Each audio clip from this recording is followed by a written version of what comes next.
स्वागत है आपके अपने YouTube channel smart study classes पे।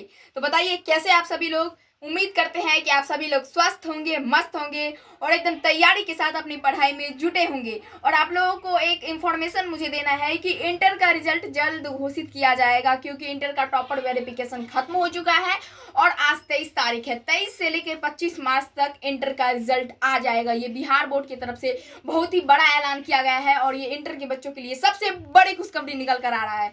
तो चलिए हम लोग आज स्टार्ट कर रहे हैं टेंस को। इसके मैंने टेंस का इससे पहले भी एक वीडियो बनाया है। फर्स्ट वीडियो में मैंने पढ़ाया था कि टेंस क्या होता है और टेंस के तीनों पार्ट्स के बारे में, और जैसे कि present indefinite tense, present imperfect, present perfect और प्रेजेंट परफेक्ट कंटीन्यूअस टेंस। ये था प्रेजेंट टेंस के पार्ट्स। ऐसे ही पास्ट टेंस के भी मैंने पार्ट्स को पढ़ाया था और ऐसे ही फ्यूचर टेंस के भी पार्ट्स को पढ़ाया था। और इस बार हम पढ़ने वाले हैं डे 2 में प्रेजेंट इंडेफिनिट टेंस, जो प्रेजेंट टेंस का फर्स्ट पार्ट है। तो चलिए हम लोग पढ़ते हैं। Present indefinite tense.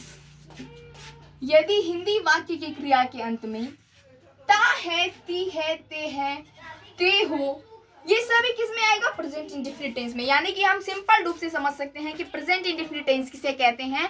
जिस भी क्रिया के अंत में ता है, ती है, ते है इत्यादि लगा हो उसे क्या कहते हैं? Present indefinite tense. चलिए इसका हम एग्जांपल जानते हैं, और एग्जांपल जानने से पहले इसका हम रूल जानते हैं कि इस सेंटेंस को बनाया कैसे जाता है। चलिए rule, subject plus verb plus object. कोई भी सेंटेंस को पूर्ण करने के लिए प्रेजेंट इंडेफिनिट टेंस में हमें सब्जेक्ट का आवश्यकता पड़ता है, वर्ब की जरूरी होती है और उसके बाद ऑब्जेक्ट की भी जरूरी होती है। तो सब्जेक्ट, वह पढ़ता है, इसमें सब्जेक्ट कौन सा होगा? वह। इसके पिछले वीडियो में मैंने आप लोगों को बताया था कि सब्जेक्ट क्या होता है, वर्ब क्या होता है और ऑब्जेक्ट क्या होता है। सब्जेक्ट इसमें होगा वह, क्योंकि वह कोई व्यक्ति है ना, ये सब्जेक्ट हो गया। ठीक है। उसके बाद पढ़ना, पढ़ना तो कोई काम कर रहा है, ये वह नाम का जो व्यक्ति है ये पढ़ने का कार्य कर रहा है। तो वर्ब किसे कहते हैं? जिससे कोई कार्य होने का बोध होता है। तो यानी कि यहाँ पे पढ़ने का कार्य हो रहा है, तो पढ़ना यहाँ पे वर्ब हो गया। तो यहाँ पे हमें ये मिल गया, सब्जेक्ट मिल गया, वर्ब मिल गया और ऑब्जेक्ट नहीं मिला। तो कोई बात नहीं, कोई कोई ऐसे केसेस होते हैं जिनमें ऑब्जेक्ट नहीं भी होते, लेकिन बहुत अगर बड़े सेंटेंस को हम बनाने जाते हैं तो उसमें ऑब्जेक्ट भी शामिल होते हैं। स्टार्ट। वह पढ़ता है, तो ये कैसे बनेगा? वह का होगा ही, क्योंकि यहाँ पे कोई स्त्री नहीं है जो सी होगा, और पढ़ना का होगा रीड। आप तो बोलेंगे आप गलत बता रहे हैं, ही रीड कैसे हो जाएगा?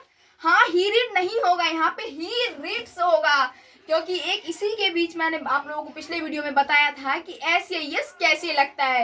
ये पिछले वाला वीडियो बहुत इंपॉर्टेंट है। अगर पिछले वाला वीडियो आप लोग नहीं पढ़ेंगे तो ये वीडियो आप लोगों को समझ में नहीं आएगा। अगर आप लोग जीरो लेवल से टेंस को पढ़ना चाहते हैं तो फर्स्ट वीडियो आप लोगों को देखना ही पड़ेगा। इसमें एस इसलिए लगेगा क्योंकि एस या यस डायरेक्ट सा सिंपल सा फॉर्मूला है एस या यस लगने का। एस या यस जो है ना, ये प्रेजेंट इंडेफिनिट टेंस में ही सिर्फ लगता है, ना ही ये पास्ट टेंस में लगता है और ना ही उसके पार्ट्स में लगता है, ना ही ये फ्यूचर टेंस के पार्ट्स में लगता है। सिर्फ और सिर्फ ये प्रेजेंट टेंस के पार्ट्स प्रेजेंट इंडेफिनिट टेंस में लगता है, और उसमें भी सिर्फ ये सिंपल में लगता है। इसको हम नेगेटिव रूप से भी पढ़ेंगे, इंट्रोगेटिव रूप से भी पढ़ेंगे और WH रूप से भी पढ़ेंगे, लेकिन सिर्फ और सिर्फ ये सिंपल में लगेगा एस या यस।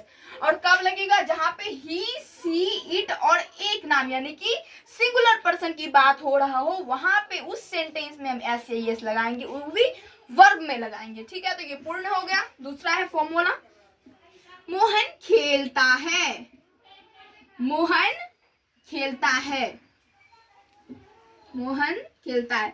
सब्जेक्ट दिए हम, वर्ब दिए हम, इसमें ऑब्जेक्ट कुछ भी नहीं है। तो मोहन ये तो सिंगुलर पर्सन हो गया, और सिंगुलर पर्सन हो गया और प्रेजेंट इंडेफिनिट भी है, तो इसके वर्ब के अंत में हम क्या लगाएंगे? एस या ईएस। तो मोहन प्लेज, अब ये वर्ड पूर्ण हो गया। ठीक है। कुत्ता भूखता है, ये भी है। ठीक है, तो डॉग, डॉग ये सब्जेक्ट दे दिया हम, अब उसका वर्ब देंगे बार्क्स, BARK। एस इसलिए इसमें लगेगा क्योंकि कुत्ता सिंगुलर पर्सन है, एक ही कुत्ता है, यहाँ पे ढेर सारे कुत्ते का तो बात नहीं हो रहा है, इसमें एस लग जाएगा। डॉग बार्क्स, ये वर्ड पूर्ण हो गया। मेरा भाई पढ़ता है, माय ब्रदर, माय ब्रदर पढ़ता है, तो पढ़ना का read, reads. My brother reads, मेरा भाई पढ़ता है, माय ब्रदर रीड्स। उसके बाद देखिए, क्योंकि यहाँ पे मेरा भाई तो एक भाई हुआ, तो इसके वर्ड में एस यस लगेगा। मेरे भाई लोग पढ़ता है, मेरा भाई लोग वही हुआ, माय ब्रदर रीड्स। उसके बाद हमारे घोड़े दौड़ते हैं, हमारे यानी आवर, आवर घोड़े घोड़े दौड़ते, हमारे घोड़े दौड़ते हैं, तो घोड़े का क्या होगा यहाँ पे हॉर्स, ठीक है। आवर हॉर्स, यहाँ पे एक हॉर्स नहीं है, ढेर सारे हॉर्स हैं, तो इसमें एस लग जाएगा, ठीक है। आवर हॉर्सेस, दौड़ना का रन, यहाँ पे एस इस कारण नहीं लगेगा वर्ड में, क्या क्योंकि यहाँ पे सिर्फ एक ही घोड़ा नहीं है, यानी कि ये प्लूरल पर्सन है, ना कि ये सिंगुलर पर्सन है, इसलिए इसमें एस नहीं लगेगा। हो गया ये आवर हॉर्सेस रन। ये तो हो गया इसका सिंपल, यानी कि प्रेजेंट इंडेफिनिट टेंस को हम 4 तरीके से पढ़ते हैं अपने काम को आसान बनाने के लिए। इसको पहले सिंपल से पढ़ते हैं, फिर निगेटिव से पढ़ते हैं, फिर इंट्रोगेटिव से पढ़ते हैं, और फिर WH वर्ड से पढ़ते हैं। तो आज का सेशन हम यहीं पे समाप्त करते हैं, क्योंकि ये बहुत बड़ा टॉपिक हो जाएगा और आप लोगों को समझ में भी नहीं आएगा। वैसे टेंस तो बहुत ही बड़ा टॉपिक है, लेकिन आप लोग अगर हमारे साथ जुड़िएगा और तो हम आप लोगों के काम को बहुत आसान बना सकते हैं और बहुत अच्छे से आप लोगों को हम टेंस पढ़ा भी सकते हैं।